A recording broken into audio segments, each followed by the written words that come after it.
welcome back to another episode of Bass and Furious TV. I want to thank you guys for tuning in. I do appreciate it. As you guys can see, I am on the water right now. I'm fishing a little spot here. Don't have any fish in it, but I decided to come out. I wanted to run my graphs, so that's really what I'm out here trying to do today, is run my graphs. And I noticed that when I was trying to buy a kayak and I was looking for electronics, one of the main questions that you will see is, like, if you get a kayak, you want to get some basic electronics. You're not really too worried about doing the live scope and the the Mega 360 and all that. You just want to get some electronics on your boat.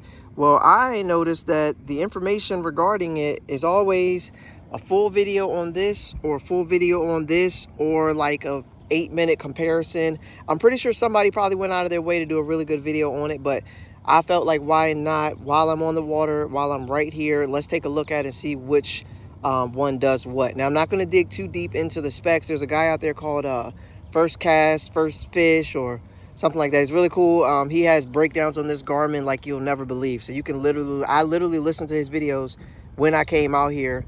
One cast, one fish. I believe that's it. I came out here and listened to his videos and literally set up my Garmin exactly the way I wanted to set it up. Only thing I'm still trying to get rid of is the fish ID. I want to cut it off, but I really need to just spend a little bit more time with it to make sure that I understand what I see that is correct. So I actually have them both on. Side by side, I got them both on. I got the transducers mounted for both of them inside the hole. That's what I did for both of them, and you can see my returns on both of them. They're both fine. I got 12-volt batteries running for both of them, each like underneath my seat and stuff for the battery. So I'm just gonna go through real quick and show you guys. So here we have the Garmin. I'm sorry, this is the Humminbird. This is the Humminbird Helix 5. It's just a basic model sonar. This basically what I have them both is showing. I'm showing the screen on one, so I want to see something pop up on the screen. All right, so there we go. On this screen, we have something up here popping up on the top. Now I'm going to run over to this one. I don't know if you guys can see it, if it goes in right, but there you go. See that same little deal popped up? You're starting to see some fish show up on the bottom of this one, right? Now let's go over to this one. That's what it looks like on the bottom of the Humminbird. So basically, I'm doing it in real time so you guys can see like exactly. So it showed up and said fish were on the bottom of the Garmin. Switch over to the Humminbird, it showed you this. The depth, 7.4, one says 7.7, I don't know what that is. But here we go, we got a little mark here showing some more fish. My apologies on the screen, guys. And then you go over here to this one, same exact deal. So the returns are going from like right to left. So when you see, whatever you see on this side, it was, from what I'm told, is the first thing that the thing sees, and it goes this way. So if you see it here and then you see it over here, this ain't right no more. This is what you want to look for if it pops up again. So on this one, it's showing me there's fish. It says I'm in 7.6, but it's showing me there's fish in 9 feet. So clearly that ain't no fish. But it is showing me something popping up right here on the bottom of it. And on this one, I go over here, I got a little bit on the bottom of this one, but not much. All right, so let's do it again. This one, we got that, based on last time we saw that, looked like that was a fish over here. So I got a fish, it's marking it. I run over here, I got nothing except for fish down in 7 feet, but that said there was something in 5. So again, they both serve their purpose, guys, but it's just like what I've noticed about both of them. Honestly, I prefer the Garmin 100% over the Humminbird model. This one has chirp, dual beam, all that stuff. This is just the base sonar. So I've familiarized myself over the last 6-7 years with Humminbird. I'm really familiar with Humminbird. I love using Humminbird. That's been my favorite and my go-to, but I think it's the model that I have. It's the Helix 5, just sonar. It doesn't have chirp, doesn't have down imaging, doesn't have side image, it doesn't have anything. This one does have the chirp, the dual beam. It has a few more features on this one than the other one. So I think that's what it is, just the model. But this one costs like $94.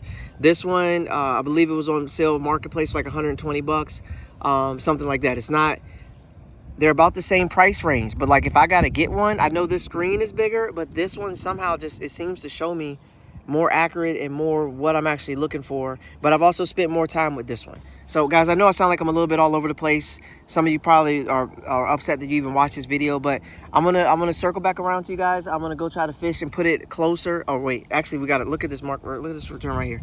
This actually means I need to fish. So give me 1 sec, guys. We're gonna actually make some casts. Put you guys right down here. So the return, it showed me it over there. So I'm going to cast over there where I first saw that return. But I'm in 7 feet. My crankbait is a 6-foot diving crankbait, so I don't think I'm actually going to hit it. Oh, I hit it. Oh, guys, if I could have hooked up on that, that would have been epic. I did hit it. So that's what I've learned myself personally, is that when I see the return, learning where to cast when you see the return. That is a big part of what you're trying to do. Like a big part of what you're trying to figure out. So it's showing me a similar return again. I got in 6 feet, showing the exact same thing. A couple of small fish in 6 feet is what it's showing me. So I got a bait that runs 6 feet. Let's see if I can pick off one of these small fish. Now my kayak sat pretty still just now. So I think the return, it should have showed me it in the right spot. I should be able to hit it. Let's see. I hit it last time. Did not hit it that time. Well, I kind of tipped the top of it. But basically, the benefit of electronics, guys, is just so that you're not wasting time in unproductive water. I think that's really the only thing. I know there's a lot of pros and cons, and a lot of guys are saying, you know, that's the mystery of fishing and figuring out this and that. I get all that, guys, but man, sometimes it just makes sense to go not spend, 6 hours looking for the fish when you could just scan around and start to see some fish and then start fishing, versus like driving around the whole lake and pond trying to find something and only to find out that only to zero at the end of the day, because you had no idea like what was going on. You had no idea the depth you were at.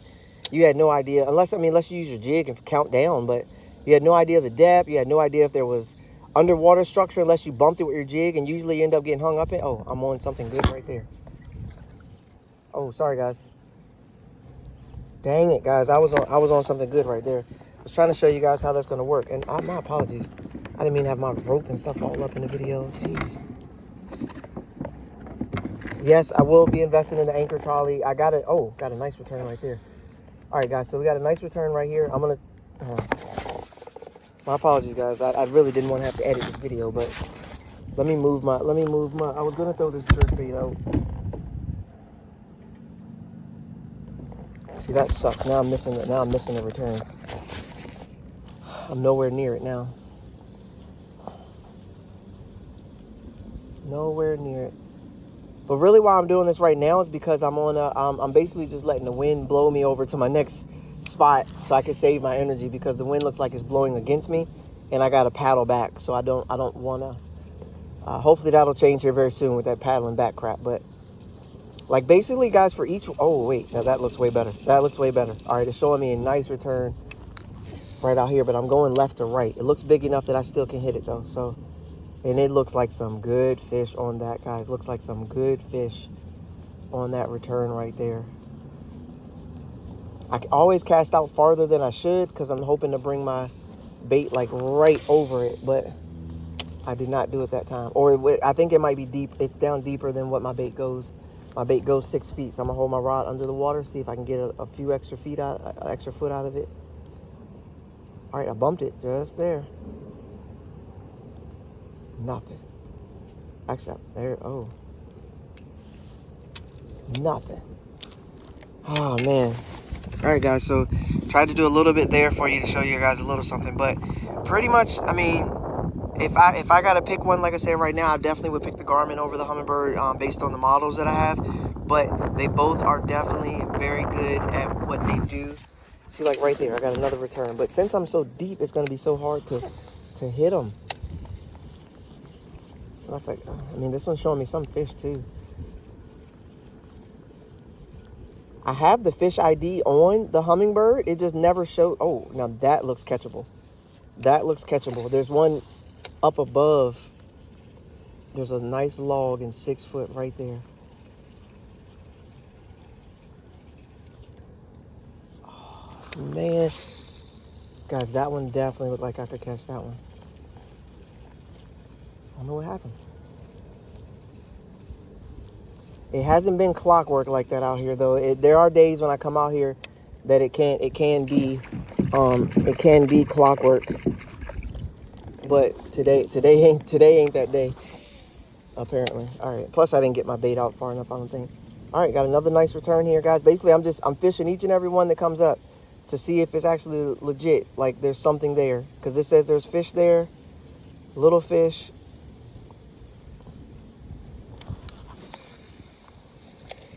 I know my return is right to left, but still. Normally, if I see it, I pitch out. Actually, you know what? I probably was messing up on those because whenever I see my return, I always pitch to the right first. But since I was floating the opposite way, I pitched the opposite way. So that might be on me. Still trying to figure it out, guys. If you guys watch that Cars movie, like the go right to go left, that's what this feels like. Which way am I floating? Which way should I cast? Oh my goodness. Now that looks like a good return that I can hit all the way across the front of me with good fish on it. There's a tree down there that they're on, and there's a like a sideways like lay down. Just trying to see if I can. There it is. I hit it. Hit it again. Good Lord, fishies. I will admit, I do normally have a crankbait. See, I'm doing the same thing. I'm going left to right again. But that's where the return is going. It's showing me this way. That I only cast there because the return went all the way across the screen. There's a big old fish, a big old brush pile, submerged timber. Guys, there's everything in front of me right now. I don't know if you guys can see my graphs, but it basically doesn't matter which side I cast on. There's something on both sides. There's fish on both. There it is. There's literally a school of fish. Here, look at this. Now y'all can see actually something on the graph. Look at this right here. And look at that over there. It's showing me a ton on the return there. So we're gonna get after. We're gonna make these casts real quick. I think I'm floating past it, so we'll see. And there's videos, guys, if y'all really want to learn how to use these things, there's videos out there of guys showing you exactly, you know, where the cone is going and all that. There it is right there. There it is right there. Guys, can I hook up on one? Can I hook up? Nope. There it is again. Same thing. Not as big. I tend to not be able to catch those ones where it's really, really grouped up. It's usually if it's like 2 on a log, maybe 3. Oh, boy. 2 or 3 on a log. Usually I can get the 2 or 3.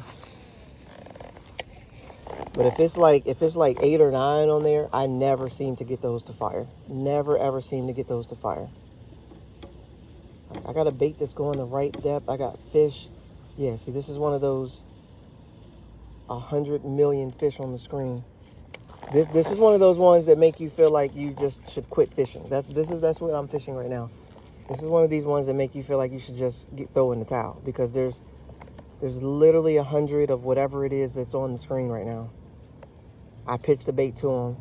Yes, I could pitch a different bait to him, but I don't know if y'all can tell how fast I'm moving over. I'm not about to drop my anchor and sit down. And if I had gotten bit already, I'd feel like that was a good stretch, and I probably would try.